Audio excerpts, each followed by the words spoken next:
मी पक्ष नाही तर घर सोडलं. मनसे अध्यक्ष राज ठाकरे यांनी हे महत्त्वाचं वक्तव्य केलं. घर सोडल्यावर मला राजकारण कळलं असंही राज ठाकरे यांनी म्हटलंय. मी ज्यावेळेला बाहेर पडलो त्याच्या वेदना वेगळ्या होत्या.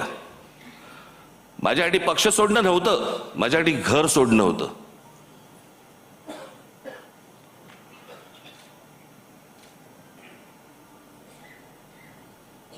पण त्या सगळ्या गोष्टीला आता एक 20 वर्षाचा काळ निघून गेलाय. अनेक गोष्टी मलाही उमजल्या, अनेक गोष्टी मला सोडून उद्धवनंही उमजल्या असतील. द्या सोडून ते आता.